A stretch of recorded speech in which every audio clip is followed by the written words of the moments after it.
খবর শুনছেন বর্তমান সংবাদ চ্যানেল থেকে। আজ জানাবো পশ্চিমবঙ্গ দেশ এবং বিশ্বের বাছাই করা গুরুত্বপূর্ণ 28টি তাজা সংবাদ।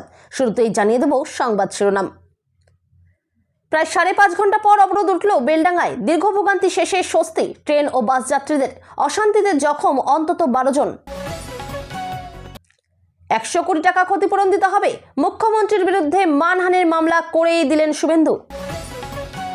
ব্রিগেডে হুমায়ুনের দলকে সভার অনুমতি দিল না সেনা। 10 লক্ষ লোক নিয়ে মুর্শিদাবাদেই পাল্টা জমায়েতের হুঙ্কার ক্ষুব্ধ কবিরের। বিজেপি এলে নাকি দাড়ি রাখা যাবে না বলে কুৎসা রটানো হচ্ছে, বিস্ফোরক অভিযোগ শুভেন্দুর। বাংলাকে 1 নম্বর করব বলেছি, করেই ছাড়ব। মহাকাল মন্দির শিলান্যাস অনুষ্ঠানে চ্যালেঞ্জ মমতার। আটকে ট্রেন, বন্ধ পথ, নাকাল যাত্রীরা। উত্তর দক্ষিণকে ছিন্ন করল বিক্ষোভের বেলডাঙ্গা। ঘটনাস্থলে অধীর। বেলডাঙ্গায় খবর সংগ্রহ করতে গিয়ে আক্রান্ত মহিলা সাংবাদিক, রাস্তায় ফেলে বেধড়ক মার। মেলেনি ব্রিগেডের সভার অনুমতি। মুর্শিদাবাদে 10 লক্ষ জমায়েতের চ্যালেঞ্জ হুমায়ুনের। বেলডাঙ্গার মৃত পরিযায়ী শ্রমিকের পরিবারকে চাকরি, অর্থ সাহায্য, কন্ট্রোল রুম চালু করে নজরদারিরও ঘোষণা রাজ্যের। এককালীন 50,000 নাকি মাসে মাসে? বিজেপি এলে লক্ষ্মীর ভান্ডারে ঠিক কত টাকা দেবে আভাস দিলেন শুভেন্দু। পশ্চিম মেদিনীপুরে বিজেপির 2 জন বিধায়কই তৃণমূলে যোগ দিতে চেয়েছিলেন, জানিয়ে না নেওয়ার ব্যাখ্যা অভিষেকের।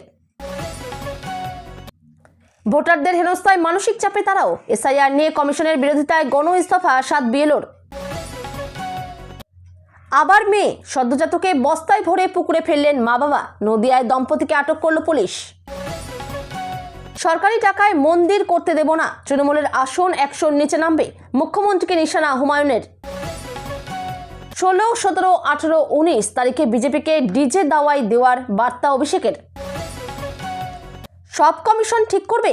এসআইআর শুনানিতে মাধ্যমিকের অ্যাডমিট বাদে বিজেপি শাহকে তোপ মমতার। কারো প্ররোচনায় পা দেবেন না। বেলডাঙ্গায় উত্তেজনায় কাকে নিশানা করলেন মমতা। মুর্শিদাবাদের শ্রমিককে ঝাড়খণ্ডে পিটিয়ে খুন, গ্রামের দেহ ফিরতেই উত্তেজনা। বেলডাঙ্গায় জাতীয় সড়ক অবরোধ করে বিক্ষোভ। খারাপ লোকও ভালো কাজ করে, মুখ্যমন্ত্রীর মহাকাল মন্দিরের শিলান্যাস নিয়ে মন্তব্য দিলীপ ঘোষের। বিধায়ককে এসআইআর শুনানিতে ডাক, গণতন্ত্রকে ধ্বংস করছে কমিশন, তোপ জাকির হোসেনের। ধর থেকে আলাদা হয়ে গেছে মাথা, এই বাংলায় ভাঙ্গা হলো গান্ধী মূর্তি। বিশ্বের উচ্চতম মহাকাল মন্দির শিলিগুড়ি শহরে পঞ্জিকা দেখে শিলান্যাস করলেন মমতা। কি কি থাকবে 17.41 একর জমি জুড়ে? সদ্যজাত জীবিত শিশুকন্যাকে হাইব্রিড মাগুর মাছের খাবার জন্য পুকুরের জলে ফেলে দিলেন পালালো বাবা মা। ভারত না নেপালের নাগরিক, উত্তরবঙ্গের যুবককে গ্রেপ্তার করে জবাব খুঁজছে পুলিশ। শোরগোল। বেলডাঙ্গার পরিযায়ী শ্রমিকের হত্যায় জড়িতদের বিরুদ্ধে ব্যবস্থা নিন, ঝাড়খণ্ডের মুখ্যমন্ত্রী হেমন্তকে ফোন অভিষেকের। মমতার বিরুদ্ধে 100 কোটির মামলা শুভেন্দুর। জিতলে ওই টাকা দিয়ে কি করবেন, খোলসা করলেন বিরোধী দলনেতা। এবার তহা সিদ্দিকীকে তলব। এসআইআর নোটিশ পেয়ে কি বললেন ফুরফুরা শরীফের পীরজাদা। হিয়ারিং এর নোটিশ পেয়েছিলেন। হুগলির পরিযায়ী শ্রমিকের নিথর দেহ মিলল উত্তরপ্রদেশের ভাড়াবাড়িতে। এতক্ষণ শুনছিলেন সংবাদের শিরোনাম, এবার আসছি বিস্তারিত খবরে। বিস্তারিত খবর শোনানোর পূর্বেই আপনাদের কাছে করব একটি ছোট্ট অনুরোধ। বর্তমান সংবাদ চ্যানেলের খবর প্রত্যেক দিন শোনার জন্য এক্ষুনি চ্যানেলটি সাবস্ক্রাইব করে নিন। ভিন রাজ্যে কাজে গিয়ে মুর্শিদাবাদের আরও এক শ্রমিকের রহস্য মৃত্যু ঘিরে অগ্নিগর্ভ পরিস্থিতি তৈরি হয় বেলডাঙ্গায়। শুক্রবার সকাল থেকে রেল লাইন এবং 12 নম্বর জাতীয় সড়ক অবরোধ করে উত্তেজিত জনতা। বিক্ষোভকারীদের সংযত হওয়ার বার্তা জেলা শাসক নিতেন সিংহানিয়ার। পুলিশের সঙ্গে আলোচনার পর আপাতত সচল হলো মুর্শিদাবাদের রেলপথ এবং সড়ক পথে যোগাযোগ। কলকাতাগামী একটি এবং লালগোলাগামী 2টো ট্রেন মুর্শিদাবাদের বিভিন্ন স্টেশন থেকে ছেড়েছে। আস্তে আস্তে স্বাভাবিক হচ্ছে জাতীয় সড়কের যান চলাচল। প্রায় 5.5 ঘন্টা আটকে থাকার পরে গন্তব্যের উদ্দেশ্যে যাচ্ছেন সাধারণ মানুষ। ভিন রাজ্যে কাজে গিয়ে মুর্শিদাবাদের আরও এক শ্রমিকের রহস্য মৃত্যু ঘিরে অগ্নিগর্ভ পরিস্থিতি তৈরি হয় বেলডাঙ্গায়। শুক্রবার সকাল থেকে রেল লাইন এবং 12 নম্বর জাতীয় সড়ক অবরোধ করে উত্তেজিত জনতা। টানা 3-4 ঘন্টা অবরোধের জেরে উত্তর এবং দক্ষিণবঙ্গের সমস্ত যোগাযোগ ব্যবস্থা কার্যত বিচ্ছিন্ন হয়ে যায়। চরম ভোগান্তির শিকার হন হাজার হাজার যাত্রী। এই পরিস্থিতিতে ঘটনাস্থলে গিয়েছিলেন বহরমপুরের প্রাক্তন সাংসদ এবং কংগ্রেস নেতা অধীর রঞ্জন চৌধুরী। তিনি মৃতের বাড়িতে গিয়েও পরিবারের সঙ্গে দেখা করেন, কিন্তু অশান্তি থামেনি। ভাঙচুর চলে বেলডাঙ্গার রাস্তায় থাকা ট্রাফিক কিওস্কে। ভাঙা হয় পুলিশের গাড়ি, ছোড়া ইটের ঘায়ে অন্তত 12 জন জখম হন। তাদের মধ্যে বেশ কয়েকজন সাংবাদিকও রয়েছেন। একজন সাংবাদিক মুর্শিদাবাদ মেডিকেল কলেজে চিকিৎসাধীন। এই পরিস্থিতিতে উত্তরবঙ্গ সফরে যাওয়ার মুখ্যমন্ত্রী মমতা বন্দ্যোপাধ্যায়কে সকলকে শান্ত থাকার আর্জি জানান। দুপুরে বিক্ষোভকারীদের সঙ্গে কথা বলতে যান মুর্শিদাবাদ পুলিশ জেলার সুপার সানি রাজ এবং জেলাশাসক নিতিন সিংহানিয়া। বেশ কিছুক্ষণের মধ্যেই আলোচনার পর বিক্ষোভ প্রত্যাহার করতে রাজি হন বিক্ষোভকারীরা। পুলিশ জানিয়েছে পরিযায়ী শ্রমিকের মৃত্যুর তদন্ত হচ্ছে, সুবিচার পাবে পরিবার। এরপর ধীরে ধীরে ট্রেন এবং বাস চলাচল শুরু হয়। কয়লা কেলেঙ্কারিতে জড়িত থাকার অভিযোগকে ভিত্তিহীন ও কল্পিত বলে আক্রমণ করে মমতা বন্দ্যোপাধ্যায়ের বিরুদ্ধে শেষমেশ মানহানির মামলা দায়ের করেই দিলেন শুভেন্দু অধিকারী। বিরোধী দলনেতার দাবি, এই অভিযোগ নিয়ে আইনি নোটিশ পাঠানো হলেও মুখ্যমন্ত্রী নাকি কোনো উত্তর দেননি। সেই সঙ্গে কড়া শব্দে শুভেন্দু বলেন, প্রতারণামূলক নীরবতা পরিস্থিতি সামাল দিতে সাহায্য করবে না। আদালতেই বুঝে নেব। জাতীয় রাজনীতিতে এ ধরনের মামলা ঠোকাঠুকি আগে বিশেষ হতো না, কিন্তু গত 10 বছরে এই প্রবণতা জাতীয় রাজনীতির পাশাপাশি রাজ্য রাজনীতিকেও গ্রাস করেছে। এ ব্যাপারে মাইল ফলক হয়ে রয়েছে অরবিন্দ কেজরিওয়ালের বিরুদ্ধে অরুণ জেটলির দায়ের করা মামলা। জেটলির বিরুদ্ধে দুর্নীতির অভিযোগ তুলেছিলেন কেজরিওয়াল। তাতে তীব্র আপত্তি তুলে দুদে আইনজীবী অরুণ জেটলি 2 দফায় মানহানির মামলা করে 10 কোটি টাকা ক্ষতিপূরণ দাবি করেছিলেন। জেটলির বিরুদ্ধে মামলা লড়তে কেজরিওয়াল সাহায্য নিয়েছিলেন পোড় খাওয়া আইনজীবী রাম জেঠমালানির। তাতেও অবশ্য রক্ষা হয়নি। শেষমেশ 2018 সালে অরুণ জেটলির কাছে নিঃশর্ত ক্ষমা চেয়ে মামলার নিষ্পত্তি করেন দিল্লির তৎকালীন মুখ্যমন্ত্রী অরবিন্দ কেজরিওয়াল। গত মাসে নিজের নতুন দলের নাম ঘোষণা করেছিলেন হুমায়ুন। ব্রিগেডে সভা করার কথাও জানান, কিন্তু ব্রিগেড প্যারেড গ্রাউন্ডে সভার জন্য সেনাবাহিনীর অনুমতি প্রয়োজন হয়, তা মেলেনি। হুমায়ুন কবির ব্রিগেডে সভা করার অনুমতি পাননি। ফাইল চিত্র, ব্রিগেডে হুমায়ুন কবিরের দল জনতা উন্নয়ন পার্টিকে সভা করার অনুমতি দিল না ভারতীয় সেনা। শুক্রবার অনুমতি চাইতেই সেনার দপ্তরে গিয়েছিলেন হুমায়ুনেরা, কিন্তু তাদের ফিরিয়ে দেওয়া হয়েছে বলে অভিযোগ। পাল্টা মুর্শিদাবাদে বিশাল জমায়েতের হুঁশিয়ারি দিয়েছেন হুমায়ুন। 10 লক্ষ মানুষ নিয়ে ওই জমায়েত হবে বলে দাবি করেছেন তিনি। গত মাসে নিজের নতুন দলের নাম ঘোষণা করেছিলেন হুমায়ুন। ব্রিগেডের সভা করার কথাও জানান, কিন্তু ব্রিগেড প্যারেড গ্রাউন্ড ভারতীয় সেনাবাহিনীর অধীনে রয়েছে। সেখানে সভার জন্য সেনার অনুমতি প্রয়োজন হয়। হুমায়ুনের দাবি, সেনার তরফে তাদের শুক্রবার দেখা করতে বলা হয়েছিল, কিন্তু সেনা জানিয়ে দিয়েছে ব্রিগেডে কোনো রাজনৈতিক দলকে এই সভার অনুমতি আর দেওয়া হবে না। চাকদার সভায় এদিন মুখ্যমন্ত্রী শুভেন্দু অধিকারী। পাশাপাশি তৃণমূলের বিরুদ্ধে কুৎসা রটানোর অভিযোগও তুলেছেন তিনি। শুভেন্দু বলেন, কি ধরনের কুৎসা? বিজেপি এলে নাকি দাড়ি রাখা যাবে না? এই তৃণমূলিক লোকেদের জিজ্ঞেস করব, 20 রাজ্যে বিজেপি এনডিএ আছে, কোথাও কোনো মানুষ দাড়ি রাখতে পারে না, ধর্ম পালন করতে পারে না? তার একটা উদাহরণ দিতে পারবেন? পারবেন না। তৃণমূলের খেলা শুরু হয়ে গিয়েছে। ইলেকশন কমিশন গর্তে কার্বলিক অ্যাসিড ঢেলে দিয়েছে। যত বিষাক্ত সাপ ছিল তারা সব বেরিয়ে এসেছে। ফারাক্কার বিডিও অফিস ধুলিস্বাদ সবাই দেখছে। মনিরুলের নেতৃত্ব, এমএলএর নেতৃত্বে ভাঙচুর, আর বিডিওর চোখে নেবা হয়ে গিয়েছে। তিনি বলছেন আননোন এফআইআর। কালকে চাকুলিয়াতে একই দৃশ্য। গোটা রাজ্য জুড়ে রোহিঙ্গা বাংলাদেশি অবৈধ অনুপ্রবেশকারীদের এই বাংলায় এই ভারতে রাখার জন্য মরিয়া প্রয়াস। এসআইআরকে বানচাল করব। ইলেকশন কমিশন ডোন্ট কেয়ার করছে। কেন করছে? বাবা সাহেব আম্বেদকর সংবিধানের আর্টিকেল 324 ইলেকশন কমিশনকে পূর্ণাঙ্গ ক্ষমতা দিয়ে গিয়েছে স্বচ্ছ পরিচ্ছন্ন ভোটার তালিকা করার জন্য। বিজেপির মাথা ব্যথা নেই যে 14ই ফেব্রুয়ারি ভোটার তালিকা বের করতে হবে। আর মাত্র কয়েক মাস পর রাজ্যে বিধানসভা ভোট। তার আগে মহাকাল মন্দির শিলান্যাসে শিলিগুড়ির মাটিগাড়ায় মুখ্যমন্ত্রী মমতা বন্দ্যোপাধ্যায়। মন্দিরের শিলান্যাস নিয়ে চলছে তীব্র রাজনৈতিক টানাপোড়েন। মমতা সাম্প্রদায়িকতাকে হাতিয়ার করে ভোট বাক্স আরও শক্তিশালী করতে চাইছে বলে এই অভিযোগ বিজেপির। এই আবহে মহাকাল মন্দির শিলান্যাসের অনুষ্ঠান মঞ্চ থেকে কী বার্তা দেন মমতা, সেদিকে নজর সকলের।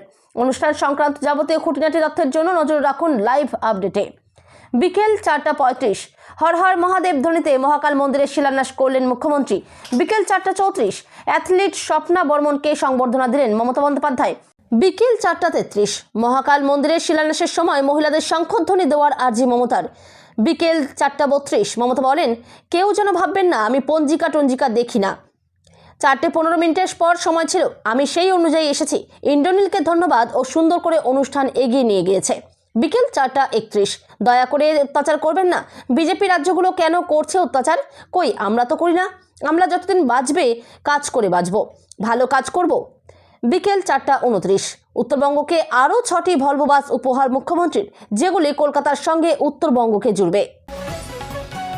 পরিযায়ী শ্রমিকের মৃত্যুকে কেন্দ্র করে অগ্নিগর্ভ মুর্শিদাবাদের বেলডাঙ্গা। দীর্ঘক্ষণ ধরে রেল লাইনে আটকে বিক্ষোভে উত্তেজিত জনতা। অবরুদ্ধ 12 নম্বর জাতীয় সড়কও, দাউ দাউ করে জ্বলছে টায়ার। ঘটনাস্থলে বিশাল পুলিশ বাহিনী। বিক্ষোভের জেরে রেল ও সড়ক পথে যোগাযোগ বিচ্ছিন্ন। উত্তরবঙ্গ ও দক্ষিণবঙ্গ। নাকাল যাত্রীরা। অশান্তির খবর পেয়ে ঘটনাস্থলে ছুটে গিয়েছেন কংগ্রেস নেতা অধীর রঞ্জন চৌধুরী। গিয়েছেন মৃতের বাড়িতেও। মহেশপুরে রেল অবরোধ। ছবি শাহজাদ হোসেন। শুক্রবার সকালে ঝাড়খণ্ডে উদ্ধার হয় মুর্শিদাবাদের বেলডাঙ্গার বাসিন্দা আলাউদ্দিন শেখের দেহ। খবর পৌঁছানোর পরই শিয়ালদহ লালগোলা শাখার মহেশপুরে রেল লাইনে বসে পড়ে উত্তেজিত জনতা। লাইনে ফেলে দেওয়া হয় বাস। স্বাভাবিকভাবেই একের পর এক দাঁড়িয়ে পড়ে লোকাল ও এক্সপ্রেস ট্রেন। এদিকে 12 নম্বর জাতীয় সড়ক অবরুদ্ধ করে একদল। রাস্তার উপর একের পর এক জ্বালানো হয় টায়ার। খবর পেয়ে ঘটনাস্থলে যায় বিশাল পুলিশ বাহিনী। উত্তেজিত জনতাকেও বুঝিয়ে বিক্ষোভ তোলার চেষ্টা করা হলেও বিশেষ লাভ হয়নি। পুলিশের সঙ্গে বচসায় জড়ায় বিক্ষোভীরা। ধুমধুমার পরিস্থিতি তৈরি হয়। এদিকে দীর্ঘক্ষণ ট্রেন আটকে, সড়কে একের পর এক গাড়ি আটকে, ফলে প্রবল ভোগান্তির শিকার যাত্রীরা। পরিস্থিতি যেদিকে এগোচ্ছে তাতে রীতিমতো আতঙ্কে কাটাতাড়া। খবর সংগ্রহ করতে গিয়ে ভয়াবহ হামলার শিকার হলেন জি24 ঘন্টার সাংবাদিক সোমা মাইতি। অভিযোগ, বেলডাঙ্গায় তাকে রাস্তায় ফেলে বেধড়ক মারধর করা হয়। হাত ও পায়ে জুড়ে গুরুতর আঘাত লাগে তার। অতর্কিত এই হামলার পরে মানসিকভাবে ভেঙে পড়েছেন সোমা। কাঁদতে কাঁদতে সোমা বলেন, এত বছর সাংবাদিকতা করছি, এমন ভয়াবহ অভিজ্ঞতার মুখে পড়িনি কখনো। দুজন আমাকে পাজা কোলা করে তুলে নেয়। একজন চুল ধরে টানছিল, কেউ পা ধরে, কেউ জামা ধরে টানছিল, শরীরের এখানে ওখানে হাত দিচ্ছিল। আমার মোবাইল ছিনে নেওয়া হয়। সোমার আরও অভিযোগ, ঘটনার সময় পুলিশ ঘটনাস্থলে উপস্থিত ছিল, কিন্তু কেউ এগিয়ে আসেনি। তার কথায় বারবার পুলিশকে ডাকলেও কেউ উদ্ধারে এগিয়ে আসেনি। যে কজন স্থানীয় মানুষ আমাকে বাঁচাতে এসেছিলেন তাদেরও মারধর করা হয়। আমাদের ক্যামেরাম্যানের মাথা ফাটিয়ে দেওয়া হয়েছে। বিধানসভা ভোটের আগে বঙ্গ রাজনীতির পরতে পরতে উত্তেজনা। তৃণমূলের সঙ্গে দূরত্ব বাড়তেই ভরতপুরের বিক্ষুব্ধ বিধায়ক হুমায়ুন কবির দল ছেড়ে নতুন রাজনৈতিক দল গড়েছেন। তার নাম জনতা উন্নয়ন পার্টি। দল গড়েই 26-এর বিধানসভা ভোটে শতাধিক আসনের লড়াইয়ের কথা বলেছেন তিনি। তারই প্রচার হিসেবে ব্রিগেড প্যারেড গ্রাউন্ডে বড়সড় জনসভার ঘোষণা করেছিলেন হুমায়ুন কবির। আগামী 1 ফেব্রুয়ারি দিনক্ষণও ঠিক করেছিলেন, কিন্তু হুমায়ুনের দলকে ব্রিগেডে সেই সভার অনুমতি দিল না সেনা। শুক্রবার অনুমতি না পেয়ে হুমায়ুনের হুঙ্কার, মুর্শিদাবাদেই 10 লক্ষ জমায়েত করব। গত ডিসেম্বরে ব্রিগেডে আরএসএস ঘনিষ্ঠ সংগঠন সনাতনী সংস্কৃতি পরিষদের উদ্যোগে 5 লক্ষ কণ্ঠে গীতা পাঠের আয়োজন করে। তখনই হুমায়ুন জানিয়েছিলেন ব্রিগেডে 10 লক্ষ কণ্ঠে কোরআন পাঠের আয়োজন করবেন। সেই মর্মে সেনার কাছে অনুমতি চেয়েছিলেন ভরতপুরের বিধায়ক, কিন্তু শুক্রবার সভার অনুমতি না পেয়ে হুমায়ুন বলেন, নির্দিষ্ট পদ্ধতি মেনে আমরা আবেদন করেছিলাম।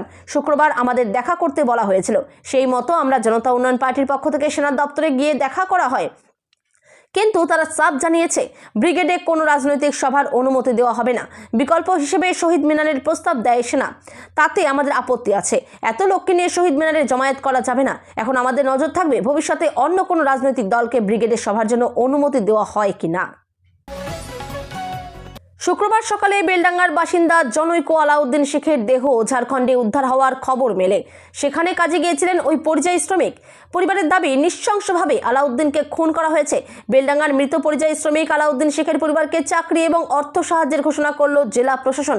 মুর্শিদাবাদের বেলডাঙ্গার মৃত পরিযায়ী শ্রমিকের পরিবারকে চাকরি দেওয়া হবে বলে জানালো জেলা প্রশাসন। শুধু তাই নয়, পরিবারকে শুক্রবার রাতের মধ্যেই আর্থিক সাহায্য করা হবে। মুর্শিদাবাদের জেলা শাসক নিতিন সিংহানিয়া জানান, জেলার পরিযায়ী শ্রমিকদের জন্য কন্ট্রোল রুম চালু করা হবে। 24 ঘন্টা ওই কন্ট্রোল রুমের মাধ্যমে জেলার পরিযায়ী শ্রমিকদের পরিস্থিতির ওপর নজর রাখা হবে। শুক্রবার সকালে বেলডাঙ্গার বাসিন্দা আলাউদ্দিন শেখের দেহ ঝাড়খণ্ডে উদ্ধার হওয়ার খবর মেলে। সেখানে কাজে গিয়েছিলেন ওই পরিযায়ী শ্রমিক। পরিবারের দাবি, নৃশংসভাবে আলাউদ্দিনকে খুন করা হয়েছে। জানা যায়, ঝাড়খণ্ডে ফেরিওয়ালার কাজ করতেন আলাউদ্দিন। ভাড়া বাড়ি থেকে তার ঝুলন্ত দেহ উদ্ধার হয়। তবে গ্রামবাসীদের অভিযোগ, যুবককে পিটিয়ে খুন করার পর তার দেহ ঝুলিয়ে দেওয়া হয়। পরিবারের অভিযোগ, মুর্শিদাবাদের শ্রমিক হওয়ার কারণেই যুবকের এই পরিণতি। আলাউদ্দিনের মৃত্যুর খবরে শোরগোল পড়ে যায় মুর্শিদাবাদে। শুক্রবার সকাল থেকে উত্তেজনা ছড়ায় বেলডাঙ্গায়। বিক্ষোভে পথে নামেন স্থানীয়রা। 12 নম্বর জাতীয় সড়ক এবং রেল অবরোধ করা হয়। প্রায় 4.5 ঘন্টা অবরোধ চলে। অবরোধের জেরে উত্তর এবং দক্ষিণবঙ্গের সমস্ত যোগাযোগ ব্যবস্থা কার্যত বিচ্ছিন্ন হয়ে যায়। চরম ভোগান্তির শিকার হন হাজার হাজার যাত্রী। ভাঙচুর চলে। লক্ষ্মীর ভাণ্ডার, এই শব্দবন্ধকে এর আগেও ভোটের আবহে প্রাসঙ্গিক হয়ে উঠতে দেখা গেছে বাংলায়। এবারের 26-এর নির্বাচনের আগে এসআইআর নিয়ে যখন তপ্ত বঙ্গ রাজনীতি, তখন আরও বেশি আলোচিত হচ্ছে রাজ্য সরকারের এই প্রকল্প। কারণ রাজনৈতিক বিশ্লেষকদের বক্তব্য, বিজেপি ক্ষমতায় এলে লক্ষ্মীর ভাণ্ডার বন্ধ করে দেবে। এই রাজনৈতিক ন্যারেটিভই এবার বিধানসভা ভোটের প্রচারে তৃণমূলের তুরুপের তাস। আর এর ঠিক পাল্টা পথেই হাঁটছে বিজেপি। এবার বঙ্গ বিজেপির বক্তব্য, বিজেপি সরকার এলে আরও বেশি টাকা লক্ষ্মীর ভাণ্ডারে দেবে, আর সেক্ষেত্রে টাকার পরিমাণ কি হতে পারে তারও আভাস দিয়ে রাখছেন শুভেন্দু সুকান্তরা। নদিয়ার চাকদহের সভা থেকে আরও একবার এই বিষয়টি নিয়েই সোচ্চার হলেন শুভেন্দু। তার সাব বক্তব্য, লক্ষ্মী ভাণ্ডার আমরা আরও ভালো দেব, সেক্ষেত্রে শুভেন্দু দিলেন পরিসংখ্যান। তার বক্তব্য, ওড়িশায় মহিলাদের বছরে একবার এককালীন মহিলাদের 50,000 টাকা দেওয়া। দিল্লিতে মুখ্যমন্ত্রী রেখা গুপ্তা মাসে 2,500 টাকা করে দেন। হরিয়ানার বিজেপি সরকার 2,100 টাকা দেয়। মহারাষ্ট্রের মুখ্যমন্ত্রী দেবেন্দ্র ফডনবিস 2,000 টাকা দেন। কিন্তু এই পরিসংখ্যান কেন দিলেন শুভেন্দু? যে লক্ষ্মীর ভাণ্ডার নিয়ে এতদিন প্রচার চালিয়েছে তৃণমূল নেতৃত্বে, বারবার বিভিন্ন সভা থেকে এই গুঞ্জন ভাসিয়ে দেওয়া হয়েছে বিজেপি ক্ষমতা এলে লক্ষ্মীর ভাণ্ডার বন্ধ করে দেবে। সেই গুঞ্জনে যাতে রাজ্যের মানুষ কান্না দেন, তার জন্য এবার থেকে সংকল্প যাত্রার প্রায় প্রত্যেকটি সভা থেকেই এই একই বার্তা দিতে শোনা যাচ্ছে সুকান্ত শুভেন্দুদের।